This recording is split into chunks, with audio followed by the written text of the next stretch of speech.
রাজ্য সরকারের মূল লক্ষ্যই হচ্ছে প্রতিভাবান খেলোয়াড়দের রাজ্য এবং জাতীয় স্তরে তুলে আনা।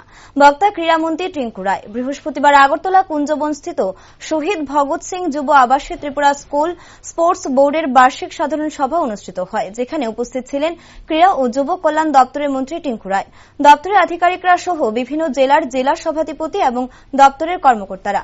বৈঠক নিয়ে সংবাদ মাধ্যমের মুখোমুখি হয়ে মন্ত্রী টিঙ্কু রায় বলেন, মূলত আগামী 1 বছর দপ্তরের উদ্যোগে খেলাধুলার ক্ষেত্রে কি কি ধরনের কাজকর্ম করা হবে সে বিষয়গুলি নিয়ে আলোচনা হয়েছে এবং বিগত 1 বছরে কাজকর্ম নিয়েও পর্যালোচনা হয়েছে।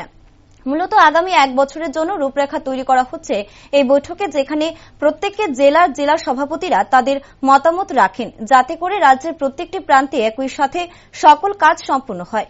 রাজ্য সরকারের পরিকল্পনা হচ্ছে রাজ্যের প্রত্যন্ত এলাকাগুলিতে যে সকল প্রতিভাবান খেলোয়াড়রা রয়েছে তাদেরকে রাজ্য এবং জাতীয় স্তরে নিয়ে আসা। যে 1 বছর আমরা কি করবো আমাদের গোটা রাজ্যে স্কুল বোর্ডের মাধ্যমে, সেগুলো সমস্ত বিষয়ে পরিকল্পনা গ্রহণ করা। এখানে জেলার সভাধিপতি যারা রয়েছেন 8 জেলা, ওনারাও রয়েছেন।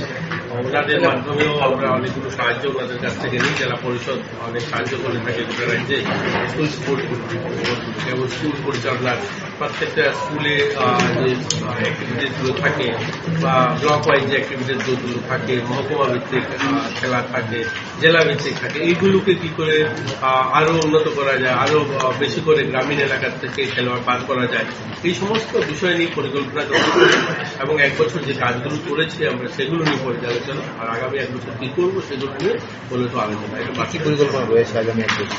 আর একটাই জানেন, আমাদের মাননীয় মুখ্যমন্ত্রী স্পোর্টসম্যান, তিনিও খুব আগ্রহ খেলাধুলা নিয়ে। আমরা চাইছি যে একদম মফস্বল থেকে অর্থাৎ গ্রামীণ এলাকা থেকে, ব্লক স্তর থেকে খেলোয়াড়দের তুলে আনা যায় এবং ট্যালেন্ট সার্চ করা সেখান থেকে তুলে আনা যায়। আপনারা জানেন এবার বাজেটও আমরা দুটো একদম ইনোভেটিভ যেগুলো রাখা হয়েছে, আগে কোনো যেগুলো ভাবা হয়নি।